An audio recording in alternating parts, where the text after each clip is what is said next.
पहले हसनी थी। जब करबला हुसैनी नहीं थी तो करबला हसनी थी। करबला में मेहनत है इमाम हसन की। और मैंने ये जुमला करबला में कहा था और आज फिर कह रहा हूं, करबला हसन के मुआहदे की खिलाफ वर्जी का नाम है। अगर उम्मत इमाम हसन के मुआहदे को मान लेती तो करबला बर्पा ना होती। तुमने मुआहदे की खिलाफ वर्जी की और करबला हो गए। हसन इमामत में इतना जरूरी है कि हसन की दी हुई शर्तों को ना मानो तो अगला इमाम करबला बर्पा कर देता। हमारे 12 में से 2 हसन है, दूसरा इमाम हसन है और 11वां इमाम हसन है। उस हसन के बाद भी इनकलाब है, इस हसन के बाद भी। लेकिन फर्क है, वहां इनकलाब था, यहां इंतकाम है। एक सख्त तरीन दौर था इमाम हसन के सामने, जहां मानने वाले बहुत कम तादाद में थे। जो कम थे उनकी जिंदगियों को महफूज रखना था करबला के लिए। रिश्वत का बाजार गर्म था। 20,000 का लश्कर लेके अली का यह बेटा चला था। एक रात में 12,000 का लश्कर अबैदुल्लाह इब्ने अब्बास की सरपरस्ती में 10 लाख दिरहम में सौदा करने के बाद मुआविया के लश्कर में चला गया। 4,000 ने इमाम हसन का खुद खैमा घेर लिया, अकेले बच गए। और अली के बेटों ने हिफाजती हिसार में लिया हुआ था इमाम हसन को। मदाइन में जाके मुख्तार के चाचा जो मदाइन का गवर्नर था उसके घर जाके पनाह ली। जब इमाम हसन मदाइन पहुंचे हैं तो इतने जख्मी हो चुके थे कि इमाम हसन की रान में खंजर था, मुसल्ला नीचे से खींच लिया गया था। साथ देने वाले इमाम हसन को क्या कह के बुला रहे थे? अस्सलाम अलैका या मुज़ल्लिल मोमिनीन, ऐ मोमिनों को जलील करने वाले तुम पर हमारा सलाम। इतना तन्हा कर दिया रसूल का बेटा। बहुत दफा जहर देने की कोशिश की लेकिन साबित ना हो सकी, कारगर ना हो सकी। फिर आखिरी जहर रूम से मंगवाई गई। ज़मुर्द की जहर थी, सख्त इतनी थी कि इसके बारे में कहा जाता है अगर इसका एक तिनका इस जहर का एक तालाब में फेंक दिया जाए तो उस तालाब के सारी मछलियां और आबी जानवर मर जाएं। अगर दूध देने वाले जानवर के सींग को लगा दिया जाए तो वो खून देना शुरू कर दे। ये जहर रूम से मंगवाई गई, शाम से। अशस बिन कैस जो दुश्मन अली और दुश्मन अहले बैत खानदान था, जिसके बाप ने इमाम मौला अमीर अल मोमिनीन से जंग की और इसके दोनों बेटे करबला में। इसका एक बेटा जिसने हुसैन का मुस्लिम दारुल उमारा से गिराया था और दूसरा वो जिसने करबला में हुसैन के पहलू में नेजा मारा था। अशस की बेटी जोधा, इस तक जहर पहुंचाई गई। अगर तू ये काम कर ले तो लाखों दिरहम और यजीद के साथ तेरा अक्द और तुझे मुमलकत इस्लामिया की मलका बना दिया जाएगा। इस बदबख्त औरत ने, तारीख कहती है, अंगूरों में जहर, खजूरों में जहर, घर के पानी के घड़े में जहर और दूध में जहर, हर बर्तन में जहर डाल दी कि कोई भी तदबीर नाकाम ना हो। मौला इमाम हसन घर पहुंचे मस्जिद से, ये आई और इसने आकर सवाल किया, आपके लिए कुछ खाने के लिए लेके आऊं? इमाम हसन ने फरमाया नहीं। इसी का मैंने आपके लिए दूध में शरबत तैयार किया है। दूध इमाम हसन के सामने आया। इमाम हसन एक तरफ इसकी तरफ देखा और देख के इमाम की जुबान से पहला जुमला निकला, जोधा मेरा कासम अभी छोटा है।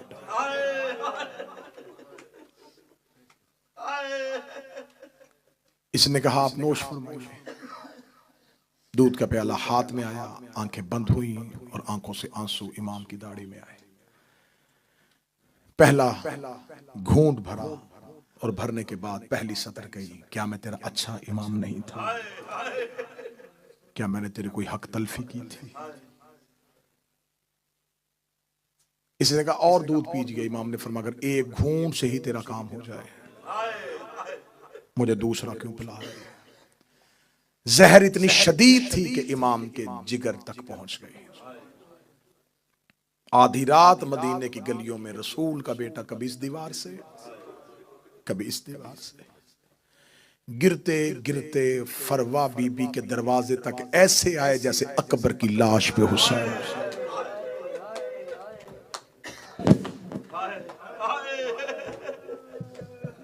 रोते रोते दरवाजे तक पहुंचे। दरवाजे पे आके मौला इमाम हसन रुक गए। बीबी फरवा हुजरे के अंदर थी। इमाम हसन ने आहिस्ता आहिस्ता दरवाजे पे दस्तक दी। फरवा दरवाजा खोल, फरवा दरवाजा खोल। जनाबे फरवा तड़प के उठी। जब आके दरवाजा खोला तो इमाम हसन की हालत क्या है, सर से अमामा उतरा हुआ है, गिरेबान चाक है और हाथ सीने पे है। बेबी फरवा देखे कहती मौला आपकी ये हालत किसने बनाई। रो के कहते मेरी हालत बाद में पूछना, पहले मेरा कासम जगा। अलविदाई मजलिस है, कल मेरा सफर है, अयाम अज़ा से आपकी नौकरी पे हाजिर हुआ हूं। कोई गुताही कोई गलती हुई हो मैं माजरत चाहूंगा। जिंदगी बाकी मुलाकात बाकी। अलविदा कर रहे हैं हम नबी की बेटियों को। ए रसूल अल्लाह की बेटियों, हमसे अयाम अज़ा में कोई गलती हुई हो, तुम्हें हुसैन के घोड़े से गिरने का वास्ता, हमें माफ कर देना। बीबी हमसे रोने का हक अदा नहीं हो सका। हक तो ये था कि हम मर जाते तेरे हुसैन को रोते रोते। बीबी हमने बड़ी कोशिश की, हम जितने भी आंसू पेश कर सके। रसूल की बेटी हमारे आंसू कबूल करना, हमारा गिरिया कबूल करना। रो के कहते मेरा कासम जगा। 3.5 साल का कासम जो अभी भी नहीं रो सका, उसके लिए जुमला क्या हूं। जब हसन को जहर मिली, कासम की उम्र इतनी थी जितनी करबला में हुसैन की सकीना की उम्र थी। 3.5 साल का कासम मां ने हाथों पे उठा के बाप के सीने पे लिटाया। बाप के सीने पे जनाबे कासम का आना था। जनाबे कासम तड़प के उठे। रो कहते अम्मा तूने मुझे गर्म रेत पे क्यों सुला दिया। मां रो के कहती मेरा लाल जा, गर्म रेत नहीं बाबे का सीना है। तब कहना बाबे का सीना है, कभी बाबे की दाएं दाढ़ी चूम रहा है, कभी बाएं से दाढ़ी चूम रहा है। रो के जनाबे कासम की आवाज, बाबा आपका सीना इतना गर्म क्यों है। फरमाया कासम मेरा सीना न पूछ, जल्दी कर फुफ्फी के दरवाजे पे जा, जाके फुफ्फी को मेरी मौत की इतला दे के आ। और कासम अगर मेरी ज़ैनब सो रही हो उसे जगाना ना, नमाज शब के लिए उठेगी उसे मेरी हालत बता देना। मुझे बोल के बताओ जिसके घर में औलाद है 3.5 साल के बच्चे को भी मौत की इतला देनी आती है। चलो मुसाइब शुरू हो चुका है, हर बंदा रो रहा है। मैं रोती हुई आंखों से दुआ मंगवाता हूं मेरे अल्लाह कोई बहन सो रही हो उसे भाई की मौत की इतला न मिले। सोई हुई बहनों से भाई की मौत की इतला बर्दाश्त नहीं होती। जनाबे कासम मदीने की गलियों में आधी रात दीवारों के सहारे लेता लेता, वो जिसकी मेहंदियां उठाते हो, वो जिसकी सेज सजाते हो, वो कासम जनाबे ज़ैनब के दरवाजे पे आया। दरवाजे पे हाथ रखा, दरवाजा बंद महसूस हुआ। जनाबे कासम ने दरवाजे पे सर रखा, रो के कह रहा अम्मा दरवाजा खोल, बाबे को जहर मिल गई है। अम्मा दरवाजा खोल, मेरा बाबा चंद लम्हों का मेहमान है। जनाबे कासम दरवाजे पे आई। बिस्तर से अली की बेटी तड़प के उठी, रो के कहती अम्मा फिजा चराग रोशन कर। रोगी का बीबी क्या हुआ। फरमाया मैंने ख्वाब देखा है मेरी माँ का पहलू से हाथ उठा हुआ है। रोगी कह रही ज़ैनब मदीना फिर उजड़ गया। अजरों मिनल्लाह, अजरों ज़ैनब मदीना फिर उजड़ गया। अली की बेटियां बिस्तर से उठी। जनाबे फिजा ने घर का दरवाजा खोला। शहजादा कासम की पेशानी चौखट पे आई। फिजा ने चराग करीब किया, बच्चा कौन है। जो ही जनाबे कासम ने दहलीज से सर उठाया, फिजा चीख मार के कहती मेरा अमीर कासम। रोगी कहता अमीर कासम नहीं तेरा यतीम कासम। यतीम का लफ्ज आलिया के कान में गया। तड़पी अली की बेटी या ज़हरा दिखनी तड़पी, रो के कहा अम्मा फिजा कौन। बीबी फिजा रो के कहती है बीबी उजड़ गए। हसन का अमीर दरवाजे पे आया। बीबी ज़ैनब दरवाजे पे आई। जनाबे कासम की हालत क्या है, गिरेबान फटा हुआ है, सर पे मदीने की रेत है। बीबी दे के कदी कासम बोलना ना, मैं तेरा चेहरा दे के पहचान के। अली की बेटियां अपने घर से चादर लेके जनाब हसन की हवेली की जानब दौड़ी। इधर मौला हसन की हालत क्या है, जिगर के टुकड़े कट कट के तश्त पे आ रहे हैं। मौला हसन की आवाज आई, कासिम की माँ जब मेरी ज़ैनब आए मेरे जिगर के टुकड़े छुपा लेना, मेरे जिगर के टुकड़े देख के मेरी ज़ैनब मर न जाए। इधर दरवाजे पे अली की बेटी का पहला बहन आया। जनाब फरवा ने जिगर के टुकड़ों पे चादर डाली, ज़ैनब का कांधे पे हाथ आया। रोगी कहती छुपाना, मैं हाथों पे लेने आई हो।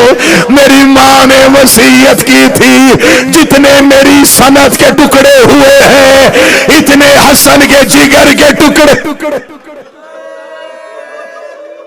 अजरों को मिनल्लाह। आ गई अली की बेटियां, आ गए अली के बेटे। इमाम हसन की हालत क्या है, जिगर फट चुका है, जिगर कट कट के बाहर आ गया। मौला इमाम हसन की आंखें बंद है। मौला हुसैन के जानू पे हसन का सर है। अल्लाह किसी भाई को भाई के सामने मौत न दे। बंद आंखों में मौला हसन की आवाज आई, हुसैन जी आका मेरी ज़ैनब कहाँ है? मौला आपके कदमों में बैठी है। मेरी कलसूम कहाँ है? मौला आपका बायां कदम पकड़ के बैठी है। मौला हसन को जिगर के टुकड़े भूल गए, रो के कहने लगे हर कोई आ गया, किसी ने अब्बास को नहीं बुलाया। मौला हुसैन की आवाज आई, दरवाजे पे खड़ा है, रो रो के कह रहा है अब्बास भी जिंदा था, हसन को जहर मिल गया। बस सादात व गैर सादात भाई के जानू पे भाई का सर था। कालू इन्ना लिल्लाहि व इन्ना इलैहि राजिऊन। भाई के जानू पे भाई की आंखें बंद हुई। भाइयों ने गुस्ल दिया, भाइयों ने कफन दिया। बड़ी मुश्किल से बहनों ने जनाजा छोड़ा। हाशमी जनाजा लेके मदीने के बाजार में आए। 13 लोगों ने आके हसन के जनाजे को रोका। इनमें से एक आगे खड़ा होके कहने लगा हुसैन कौन है? फरमाया मेरा भाई मर गया है। कहने लगे कहाँ लेके जा रहा है? फरमाया रोज़ा रसूल पे। ये कह का मार के कहने लगा रोज़ा रसूल तुम सैयदों की जगीर नहीं है, हुजरा मोहम्मद तुम ज़हरा के बेटों की जगीर नहीं है। हमें पहले इजाजत लेनी है, जिसका हुजरा है उससे पूछेंगे दफन की इजाजत मिलनी है कि नहीं मिलनी। मैं जिंदा रहूं या मारा जाऊं, मुझे ज़हरा की इज्जत की कसम है बतूल के बेटों की गुर्बत जमाने तक पहुंचाई नहीं गई। हसन का जनाजा मदीने के बाजार में खड़ा था। एक औरत ने रुमाल से इशारा किया। 300 तीर कमानों से आया, 300 तीरों का कमानों से आना था। एक जनाजे का पाया हुसैन के हाथ में था, एक अब्बास के कांधे पे था। अब्बास ने हुसैन को देखा, हुसैन ने गाजी को देखा। अब्बास ने जनाजे का पाया हुसैन के कांधे पे रखा। जनाजे के सामने हाथ फैला के अब्बास खड़े हो गए। रो के कहते तीर मारने का शौक हो करबला आ जाना, वहां रोकने वाला कोई नहीं होगा। मेरे मरे के जनाजे पे तीर न 70 तीर हसन के जनाजे पे लगे। 70 तीरों का हसन के जनाजे पे लगना था। अब्बास हवेली ज़हरा की जानब दौड़े और किताबें कहती हैं जब अब्बास तेज चलते थे मदीने की गलियों में ज़लज़ला आता था। ज़ैनब दरवाजे पे खड़ी थी, मदीने की गलियों में ज़लज़ला आया। बीबी ज़ैनब रो कर दी कलसूम दुआ करना, लेके जनाजा गए थे, वापस अब्बास आ रहा है। हजरत अब्बास दरवाजे पे आए। आलिया ने अब्बास के सीने पे हाथ रखा, रख के कहती तुम तो जनाजा लेके गए थे, अकेले वापस क्यों आ गए? हजरत अब्बास ने सर से अमामा उतारा, ज़ैनब के कदमों में फेंका। रोगी कह लगा बीबी तुझे तेरी माँ की चादर का वास्ता, मुझे मेरी तलवार दे, मेरे जनाजे पे तीर लगे। इन्होंने मेरे गरीब के जनाजे पे तीर। अजरों को मिन अल्लाह, अजरों को मिन अल्लाह, अजरों। पीछे से गरीब करबला की आवाज आई, ज़ैनब अब्बास को रोक ले। अली की बेटी ने अब्बास के दोनों शाने पकड़े, रोक दी। अब्बास हौसला, अब्बास हमारी मक्तल मदीना नहीं, अब्बास मेरा लाल अभी हमने बहुत कुछ बर्दाश्त करना है। ज़ैनब आलिया ने अब्बास रोका हुआ था या हुसैन जनाजा लेके घर आया। आखिरी 1.5 मिनट पढ़ने लगा, 1 से 1.5 मिनट, मुश्किल से मुश्किल दुआ। जनाजा बरामदगी के लिए तैयार। यहां से जनाजा उठेगा, मोमनीन में आएगा, मोहब्बत से चूमोगे जनाजा। इस जनाजे का यहां से यहां आना आसान है, इस जनाजे का बाजार से ज़ैनब के दरवाजे पे आना बड़ा मुश्किल। बादशाह का जनाजा सामने है, जनाजा घर आया, हुसैन सहन में जनाजा लेके नहीं गए, हुसैन जनाजा सीधा हुजरे में लेके गए। हुजरे में जाके हुसैन ने जनाजा रखा, हुजरे का दरवाजा बंद किया। अब हसन के जनाजे पे एक भाई खड़ा था, एक बहन खड़ी थी। मौला हुसैन की आवाज आई, ज़ैनब अगर जनाजा सहन में लेके गया, या हसन का बेटा मर जाएगा या हसन की सौचा मर जाएगी। ज़ैनब ये सारी मुसीबतें हमने बर्दाश्त करनी है। ज़ैनब मैं हसन का तीरों वाला जनाजा सहन में लेके नहीं जाना चाहता। ज़ैनब मैं चाहता हूं मैं अपने भाई का कफन तब्दील कर दूं। ज़ैनब तेरे पास कोई कफन का टुकड़ा जो जन्नत से आया था?